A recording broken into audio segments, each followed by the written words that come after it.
Dasturimiz qahramoni iste'dodli sportchi, ko'plab nufuzli xalqaro turnirlar g'olibasi va sovrindori. Ko'zlangan maqsadiga hamisha erishadigan velopoygachi Madina Qahhorova.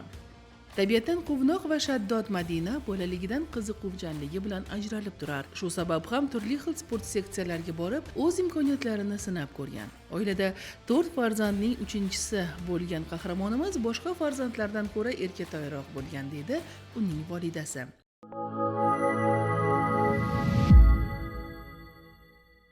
Madina qizim oilada 3-farzand, 3-qizim hisoblanadi.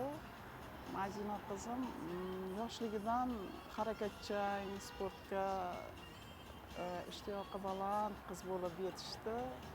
Albatta maktabda ham a'lo baholarga o'qigan. Hamma sport turiga qatnadi, suzishga qatnadi, qilichbozlikka qatnadi, voleybolga qatnadi, hammasiga qatnab chiqdi. 3 oy, 4 oy, 5 oy, 6 oy yuradida maniki emas deb chiqib ketdi. Velosportga bir borgandan keyin shunaqa qiyinchiliklar ko'rdi. Qizim, shu senga kerakmi? Qo'y voleybolga bor, suzishga bor deb xavotir desam, yo'q, men velikdan ketaman, velik haydayman, velosportchi bo'laman. Nima jahon miqyosidagi sportsmenlarni rasmini xonasiga yopishtirib qo'yardi. Men mana shunday bo'laman, xudo xohlasa deb. O'ziga shiorlar yozib yopishtirib qo'yardi. Madina, to'xtama, faqat harakatda bo'l deb yozib qo'yardi-da, har kuni xonasiga kirsam o'shanaqa anular turgan bo'lardi, shiorlar turgan bo'lardi. O'zim men velosportga faqatgina velosipedda uchishni o'rganish uchun kelganman. Keyin o'rganib shu sportda qolib ketganman. Hozirda Eron komandasidan shartnoma tuzganman va iyunda boshqa komanda, undanda yaxshiroq Yevropa komandalari bilan shartnoma tuzmoqchiman, jamoalari bilan va o'zimni natijalarimni oshirib, bundanda yaxshi natijalarga erishmoqchiman.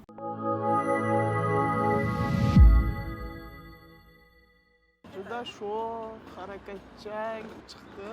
O'z so'zini o'tkazadigan, bitta so'zida qat'iyan turadigan, qaysar. Keyin har anuga chidamli, bardoshli, juda ham bardoshli, sabrli qiz. Oilada 4 ta farzandmiz va ukam tug'ilmasdan oldin har doim men erkak bo'lganman va ukam tug'ilgandan keyin ham men qandaydir erkak bo'lib qolganman. Psixologik dalda juda ham kuchli bo'lish kerak. Shunga ota-onamga rahmat aytaman. Qo'llab-quvvatlashadi, lekin o'zim ko'pincha aytmayman qiyinchiliklar bo'lsa, lekin oyim tushunib oladi gapirayotganimda.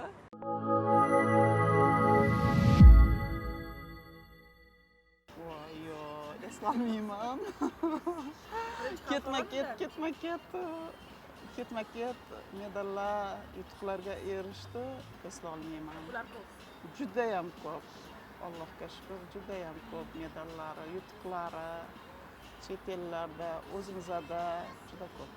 Birinchi medalim 17-yil bo'lgan. Shu medal orqasidan men sport markaziga o'qishga kirganman va o'sha yerda o'qishimni boshlaganman. Undan keyin endi institutlarga kirib, bitirib, hozir o'sha bitirganman.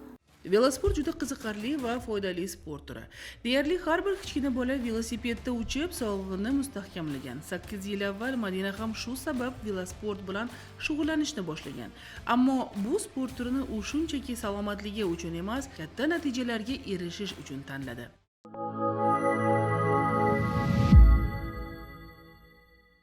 Umuman olganda sportda hamma turi ham inson organizmi uchun ziyoni yo'q. Adasi ham, men ham juda ko'p aytganmiz, qizim, balkim sport emas, boshqa yo'nalish tanlarsan deb.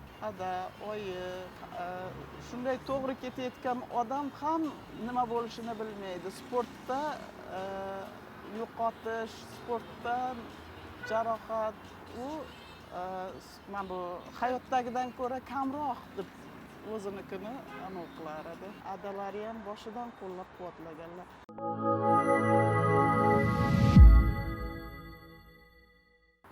Eslayman. eslayman birinchi velosipedi eng oddiy velosiped edi. Sportga kirgandagi velosiped edi. Professional. Professional velosiped. Qizimga yoshligida velosiped olib bermaganmiz. Qiz bolada velosiped olib bermaganmiz. Hozir o'ziga yetsak, nima uchun shu sohani tanlagansan desak, menga yoshligimda velosipedga ruxsat bermagansizlarda deb aytadi. O'shaning uchun sport turiga qiziqishim ortib ketgan deb kuladida. Birinchi velosipedim juda og'ir bo'lgan. Shuni eslayman. Keyin biz domda turardik 5-etajda va o'sha og'ir velosipedni men har doim har kuni ba'zi paytlari bir kunda 2 marta tepadan pastga olib chiqib yurardim. Menga ham OFP bo'lgan. Lekin hozir hamma narsa o'zgardi. Federatsiyamiz bizga yaxshi velosipedlar olib berishdi. Unaqa hozir qiyinchiliklar umuman yo'q. Sportni boshlashda erta kech yo'q deb o'ylayman. Odam birinchi o'rinda xohishi bo'lishi kerak. Xohishi bo'lsa, bundan buyog'i hamma narsa bo'ladi. Chunki o'zim ham 16 yoshda sportga kelganman va 16 yoshimda kelganimda men velosiped uchishni bilmaganman ham. Trenerim Voslav Vladimirovich birinchi trenerim. U men bilan trenirovka qilish uchun uyimdan kelib, meni uyimdan olib ketishardi. O'zi velosiped uchib, oldimda o'rgatib, boshida ruldan qo'limda ola olmas edim. Ovqat yeyishim kerak bo'lganda o'zi meni qo'lida ovqat berib, qiyin bo'lgan boshida, lekin yordam berishgan shunaqa qilib.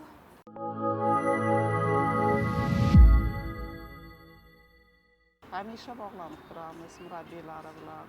Kichkinaligidan mana endi sportga endi kelganidan mana shu darajaga yetkazishgan murabbiylariga chin dildan rahmat aytaman. Alloh ishlarini unumini bersin. Rahmat aytaman faqat.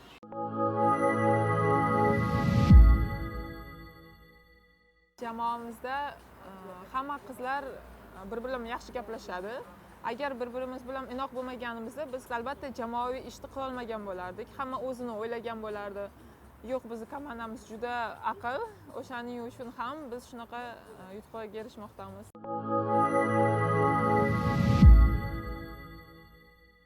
Eng yaxshi ko'rgan yo'nalishim bu o'zi shosse. Trek uncha uchmayman. Shosseda ko'proq universal bo'lishga harakat qilaman. Mana Turkbostonlikda musobaqa bo'ldi. Oxirgi kunda tog' poygasi bo'ldi. Birinchi bo'lib kirdim finishga va keyingi kuni tog' poygasi bo'ldi. Unda men ikkinchi bo'lib kirdim. Shahnoza bizning qizimiz birinchi bo'lib kirdi, ikkalamiz. Reja bo'yicha amal oshirib hammasini va rejalarimiz rostdan ham bo'lganiga juda xursandmiz.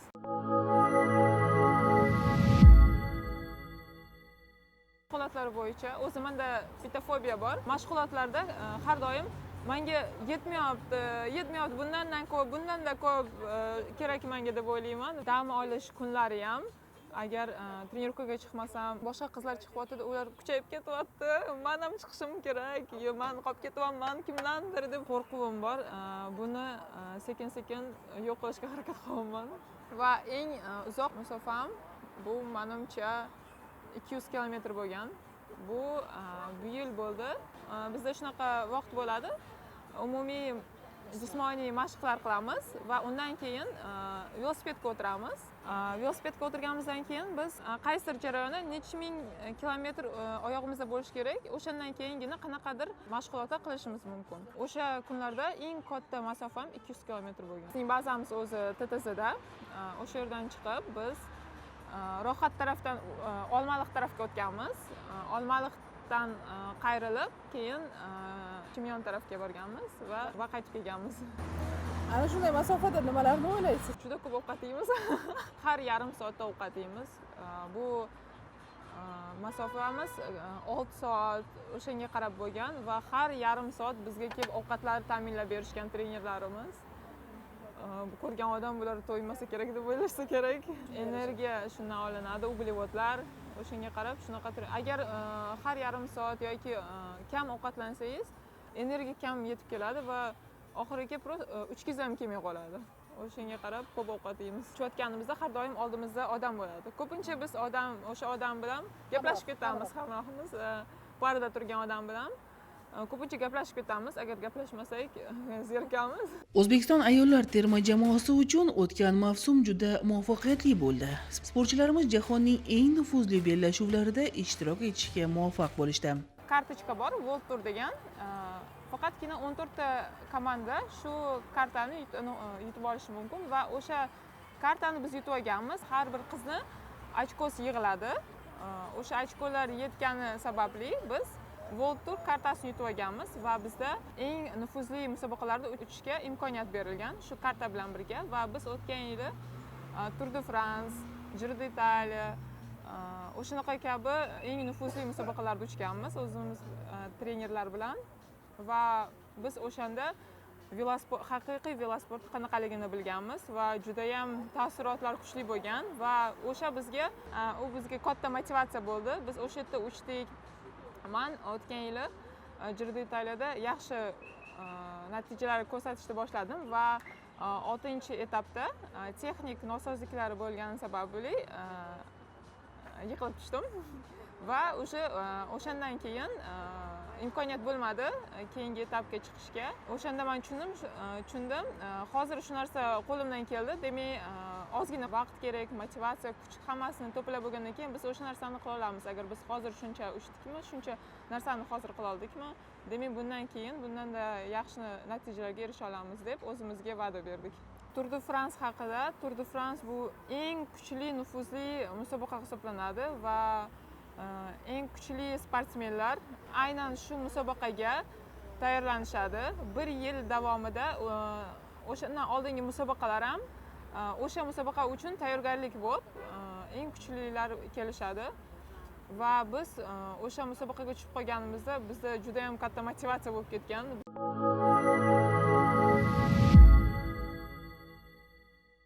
Shu musobaqalardan keyin oldimda fikrim bo'lmagan. Men boshqa komandaga xohlashim yoki boshqa komandaga o'tishim mumkinligini hech qachon o'ylamaganman va aynan mana shu musobaqalardan keyin men o'zim rezyume tuzishni boshladim. O'zimning natijalarimni va ko'p komandalar bilan suhbat tuzdik. Eron jamoasi bilan shartnoma tuzganman va bundan keyin Yevropa jamoalari bilan shartnoma tuzish istagim bor va shunga harakat qilyapman.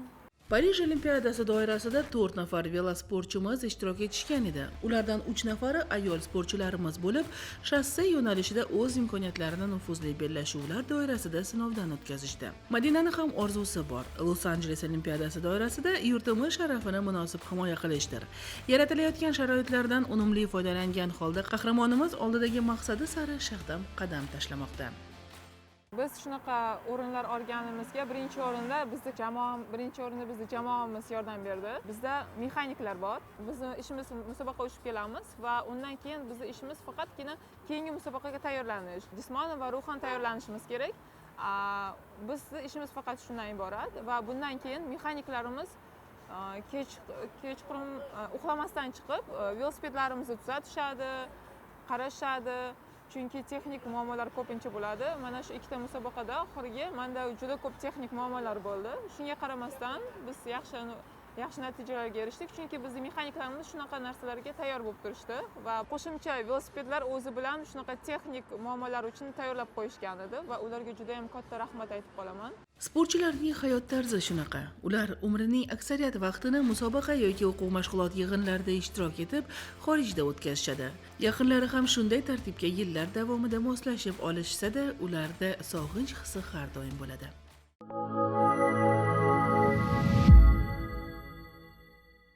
Ayniqsa o'tgan yili uyda soat bo'lar edi-da.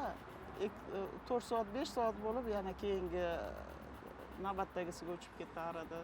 Shunda aytardim, qizim, bilaman, u yoqda chet elda, boshqa joyda seni vaqting bo'lmasligi mumkin. Oyjon, men yaxshiman deb har kuni bitta SMS jo'natib qo'ydim, men yuragim tinch bo'lsin deb doim aytaman. Albatta, onani, ota-onani yuragi notinch bo'ladi chet elda yoningizda bo'lmagandan keyin. U ham bitta kichkina texnika hisoblanadi. Oilamni sog'inaman va birinchi o'rinda kelayotganimda uyga buvim har safar menga aytadi, seni kelishingdan ketishing tezroq.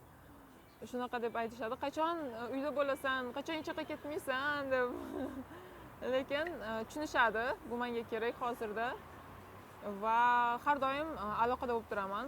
Chet elda o'zimizda bo'lsak ham har doim ota-onam bilan aloqada bo'lib turaman.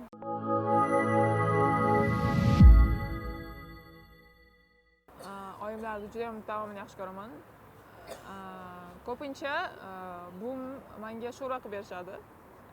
Qachon kelasan deyishadi. Shunda kelaman desam, o'sha kelgan kunimga buvim men borщ yaxshi ko'raman-da, borщ qilib qo'yishadi. Kelganimga tayyor qilib, mana seni yaxshi ko'rgan borщing deb. O'zimizga juda ham boshqacha. Mana oxirgi marta Vyetnam, Tailandda bordik va juda ham qiynaldim. Chunki ularda juda ham ko'p dengiz mahsulotlaridan ovqat qilishadi va ularda hidi bizning ovqatlarimizdan farq qiladi. O'shaning uchun juda ham qiynaldik. Ozib ketdik juda ham. Kelib oyim buvimlarning ovqatini yeyishni boshladim. O'zimizning milliy taomlarimiz juda ham mazali. Bugungi kunda velosport bo'yicha ayollar terma jamoasi yetakchi sportchilari bir qancha xorijiy davlatlar sport klublari bilan shartnoma imzolab, mahoratlarini oshirib kelishyapti. Ular qatorida ko'rsatuvimiz qahramoni ham bor. Ustozlari Madinani yutuqlaridan hamisha mamnun bo'lishsa, jamoadagi dugonalari uchun ham uning muvaffaqiyatlari juda muhim. Девочки проявляют. Hozirda yosh sportchi qizlarimiz xalqaro musobaqalarda yaxshi natijalarga erishyapti. Shu qatorda Madina Qahhorova ham turnirlar va mashg'ulotlar doirasida munosib ishtirok etib kelyapti. Bosh murabbiyimiz Ruslan Useynovning rejasi asosida ish olib boryapmiz. Maqsadimiz Madina va uning jamoadoshlari ushbu mavsum doirasida albatta litsenziyaga ega chiqishlaridir. Madina sabrli va shijoatli qiz, o'zidan kichkina jamoadoshlariga hamisha qo'lidan kelganicha yordamlashadi.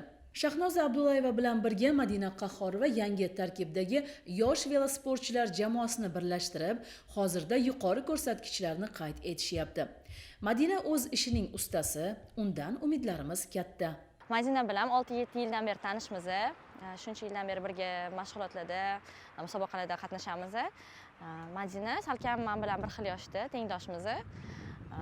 Madina bilan ko'proq bitta kategoriyada bo'lganimiz uchun shassi yo'nalishida hamma musobaqalarda, har xil musobaqalarda qattiq bo'lsak ham chetda yoki O'zbekistonda xonadoshim, Madina bilan ham shassi yo'nalishidagi kategoriyamiz ham bir xilroq, tog'li yo'nalishda yaxshiroq haydaymiz ko'proq. Madina juda ham yaxshi qiz. Har bir musobaqalarda biz bir-birimizga motivatsiya beramiz. Har musobaqadan keyin bir-birimiz bilan o'sha musobaqani muhokama qilamiz. Birga bo'lgan momentlarni, qilingan xatolarni, raqibdoshlarimizni muhokamasini, har doim o'sha musobaqada bo'lib o'tgan har bitta narsani muhokama qilib, o'rganib, ertangi kunga tayyorlanib, bir-birimizga motivatsiya berib chiqamiz. Qayerdadir nimadir yomon gap eshitib qolsak, negativli bo'lsa, o'sha narsalarni birga hal qilishga harakat qilamiz. U menga motivatsiya beradi, maslahat beradi, men unga maslahat beraman. Hamma narsada birga bir nima bo'lsa ham bo'lishamiz. Yordamim kerak bo'lsa, o'sha narsani qilib beraman. Kasal bo'lib qolsam, u yordam beradi. Ko'p maslahatlar, har xil. Ularning oilasi medik bo'lgani uchun ko'proq qanaqa davolanish kerakligi haqida maslahatlar. Hamma narsada birga bo'lishamiz. Xolos, bir-birimizga har doim har bir narsada yordam berishga harakat qilamiz. Faqatgina tog'li yo'nalishda emas, har xil yo'nalishlarga to'g'ri keladigan sportchi va o'zini ustida juda ham yaxshi ishlayapti. Oxirgi kunlarga qaraydigan bo'lsak, ham tekis yo'l yo'nalishida musobaqalarda birinchi o'rinlarni oldi, birinchi etapni yutdi. Va hozir tog'li musobaqalarda ham biz birinchi, ikkinchi o'rinlarni oldik, yaxshi haydadik. Juda ham yaxshi o'zgarishlar, o'zimiz ustimizda ishlayapmiz. Men uchun dugona. Madina juda ham iste'dodli sportchi va juda ham qiziqishi katta sportga nisbatan. Men unga o'zini orzu qilayotgan niyatlariga erishishni xohlayman va juda ham katta niyati bu musobaqalarda yutishlarni o'zi bu niyat, lekin Yevropa komandalarida boshqa qizlar bilan boshqa komandalarda bitta jamoada bo'lish orzu qiladi. Men o'sha niyatiga erishishni xohlayman. Osiyoda bizning velosport yo'nalishimiz yaxshi reytinglarga ega va dunyo, xalqaro Yevropa tomonlarida ham bizning sportchilarga bo'lgan talab katta. Va o'ylaymanki, o'tda bor tajribasini oshirib kelsa, yillar davomida xudo xohlasa O'zbekiston o'z samarasini beradi va o'ylaymanki, Los-Anjelesga bo'ladigan olimpiadalarda xudo xohlasa natijasi yaxshi bo'ladi. Bu degani bilan to'xtab qolishimiz kerak emas, tinimsiz mehnat qilib kerak. Sportchilarimizga bo'lgan talablar, imkoniyatlardan foydalangan holda sportchilar imkon qadar oxirgacha kurashishi va bo'lgan natijalarni shu O'zbekistonga olib kelishi targ'ib qilishimiz kerak. Tartib intizom kabi xislatlar qahramonimiz uchun bolaligidan singdirilib kelingan. Ota-onasi harbiy soha vakillari bo'lganlari uchun farzandlarida avvalo mas'uliyat hissini tarbiya qilishga ahamiyat qaratishgan. Shu bois bo'lsa kerak, shassi poygalari bo'ladimi yoki trek musobaqalarimi, startdan to finishga qadar Madina faqat g'alaba sari intiladi va unga erishadi ham.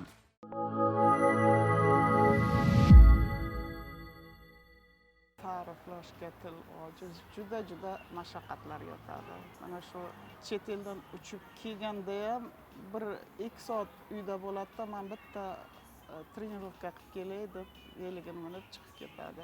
Qayerga bording? Amir Temurgacha borib keldim, O'rgacha borib keldim deb aytadi.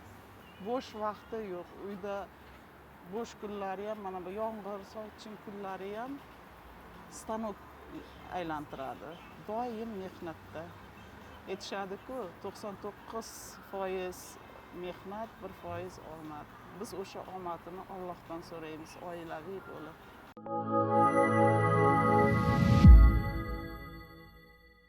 Qizim velosportga kirib kelganidan keyin velosportni kuzatadigan bo'ldik. Undan oldin xo'jayin bilan, endi xo'jayin futbol ko'rganlariga futbol ko'rardik, boks ko'rsalar boks ko'rar edik. Hozir endi velosportni kuzatamiz doimiy. Qizimni mana o'tgan yili Tour de France, Fransiyadagi Tour de France musobaqasida ishtirok etishdi. Uni qancha vaqt mobaynida bo'lgan bo'lsa, doimiy televizorimizdan tushmadi ushbu musobaqa tugagunicha. Endi bundan keyin qizimni jahon sport musobaqalarida, olimpiya sport musobaqalarida qatnashishini doim duo qilaman.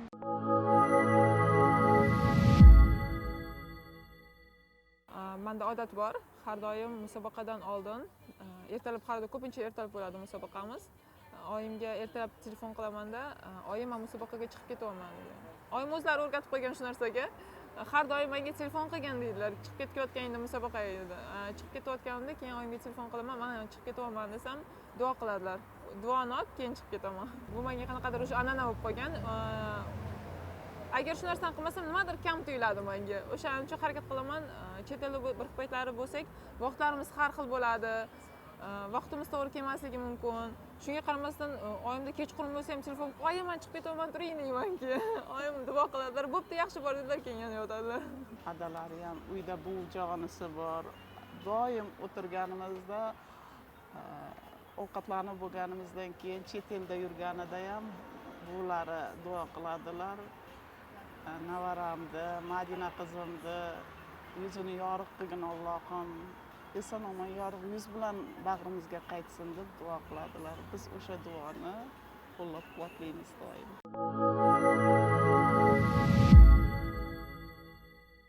Qizim bilan juda ham faxrlanamiz. Oilaviy, faqat oilamiz emas, butun qarindosh urug'lar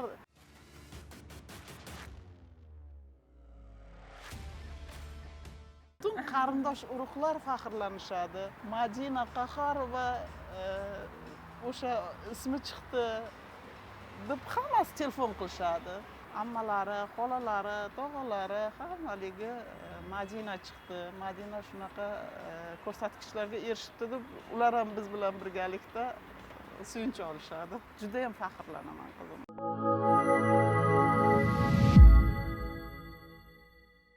Oldimga qo'ygan maqsad kelayotgan olimpiadada ishtirok etish va o'shanga yarasha ochkolar to'plash. O'ylaymanki, hammasi bo'ladi. Harakat qilish kerak.